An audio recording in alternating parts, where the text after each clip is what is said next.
Good morning students. Singal academy by Usha Singal में आपका स्वागत है। बच्चों, आज हम पढ़ेंगे अपठित पद्यांश। जैसा कि हम जानते हैं कि अपठित पद्यांश क्या होता है। अपठित पद्यांश का अर्थ होता है बिना पढ़ी हुई कविता का कोई अंश। तो उस पर आधारित हमें प्रश्न आएंगे और उन प्रश्नों के उत्तर हम उस कविता के अंदर से ही छांटकर लिखेंगे। यहाँ पर ऑप्शन भी आ सकते हैं और ऐसे ही भी क्वेश्चन आ सकते हैं आपको कि आपको कविता में से छांटकर समझकर उसे अपनी लैंग्वेज में लिखना होगा। तो पहले मैं कविता पढ़ती हूँ। मैं तो वही खिलौना लूँगा, मचल गया शिशु राजकुमार, वह बालक पुचकार रहा था पथ में जिसको बारंबार। वह तो मिट्टी का ही होगा, खेलो तुम तो सोने से, दौड़ पड़े सब दास दासियां राजपुत्र के रोने से। मिट्टी का हो या सोने का, इनमें वैसा एक नहीं, खेल रहा था उछल उछल कर वह तो उसी खिलौने से। राजहटी ने फेंक दिए सब अपने रजत हेम उपहार, लूंगा वही वही लूंगा मैं, मचल गया वह राजकुमार। अब इस कविता पर आधारित हमारे जो नीचे प्रश्न दिए गए हैं उन प्रश्नों को हम समझकर उनका उत्तर देंगे। पद्यांश के लिए उपयुक्त शीर्षक लिखिए। तो सोने का खिलौना, बालक, राजकुमार, राजकुमार की हट। ऊपर एक राजकुमार एक खिलौना लेने के लिए हट कर रहा है, जिद कर रहा है।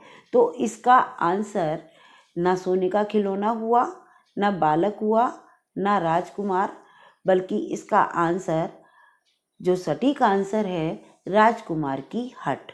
तो हम इसको टिक कर देते हैं।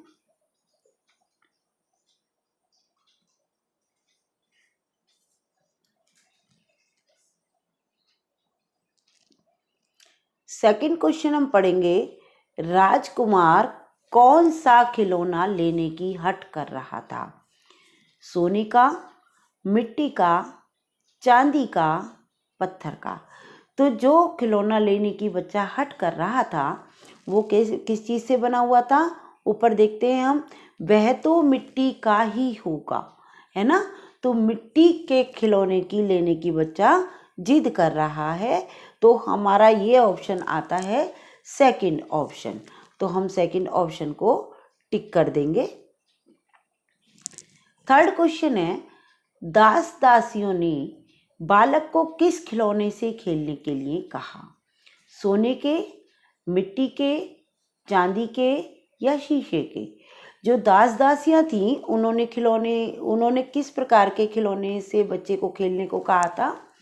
उन्होंने कहा था मिट्टी का हो या सोने का, इनमें वैसा एक नहीं, है ना। तो बच्चे से कहा था उन्होंने। ऊपर से देखते हैं, मैं तो वही खिलौना लूंगा, मचल गया शिशु राजकुमार, वह बालक पुचकार रहा था पथ में जिसको बारंबार, वह तो मिट्टी का ही होगा, खेलो तुम तो सोने से।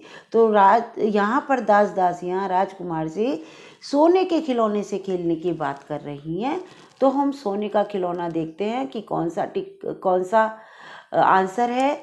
यहाँ फर्स्ट ऑप्शन में ही सोने का खिलौना दिया हुआ है, तो सोने का हम टिक कर देंगे।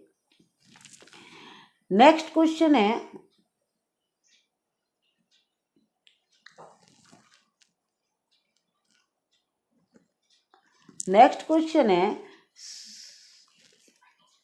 सोने का समानार्थी शब्द क्या है?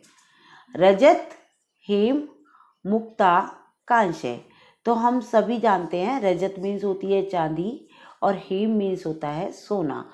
तो सोने का समान शब्द पूछा है, तो सोने का समान शब्द होगा हेम। और लास्ट क्वेश्चन है, राजकुमार की जिद के कारण उसके लिए किस अन्य शब्द का प्रयोग किया गया है?